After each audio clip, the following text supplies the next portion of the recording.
Hi friends, ಎಲ್ಲರಿಗೂ ದಾದಾಟ್ information YouTube ಚಾನಲ್ಗೆ ಸ್ವಾಗತ. ಫ್ರೆಂಡ್ಸ್, ಇವತ್ತು ನಾವು ಲೇಬರ್ ಕಾರ್ಡ್ಗೆ ಅಪ್ಲಿಕೇಶನ್ ಹಾಕುವ ಸಾಫ್ಟ್ವೇರ್, ಒಂದು ಅಪ್ಲಿಕೇಶನ್, ಕಟ್ಟಡ ಕಾರ್ಮಿಕರ ಕಾರ್ಡಿಗೆ ಆನ್ಲೈನ್ ಮೂಲಕ ಅಪ್ಲಿಕೇಶನ್ ಹಾಕುವ ಅಪ್ಲಿಕೇಶನ್ ಅಂಡರ್ ಮೇಂಟೆನೆನ್ಸ್ ಇದೆ ಫ್ರೆಂಡ್ಸ್. ನಿರ್ವಹಣೆ ಹಂತದಲ್ಲಿದೆ, ಅದು ನಿರ್ವಹಣೆನ ಮಾಡ್ತಿದ್ದಾರೆ. ಆ ಅಪ್ಲಿಕೇಶನ್ನು 12 ಫೆಬ್ರವರಿವರೆಗೂ ನಿರ್ವಹಣೆಯಲ್ಲಿದೆ. Application under maintenance 12 ಫೆಬ್ರವರಿವರೆಗೂ.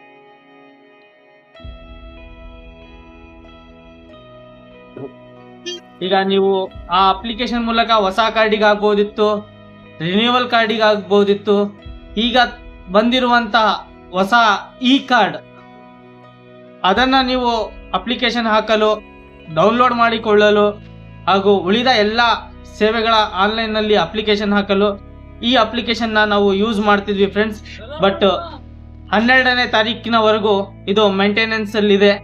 ಆದ ಕಾರಣ ಅಲ್ಲಿವರೆಗೂ ನಾವು ಯಾರು ಅಪ್ಲಿಕೇಶನ್ನ ಹಾಕೋಕ್ಕಾಗಲ್ಲ. ಇದೇ ಥರದ ಇನ್ನೂ ಅನೇಕ ವಿಡಿಯೋಗಳನ್ನು ನೋಡಲು ದಯವಿಟ್ಟು ನಮ್ಮ ಚಾನಲ್ನ ಸಬ್ಸ್ಕ್ರೈಬ್ ಮಾಡಿ, ಈ ವಿಡಿಯೋನ ಲೈಕ್ ಮಾಡಿ ಹಾಗೂ ಶೇರ್ ಮಾಡಿ.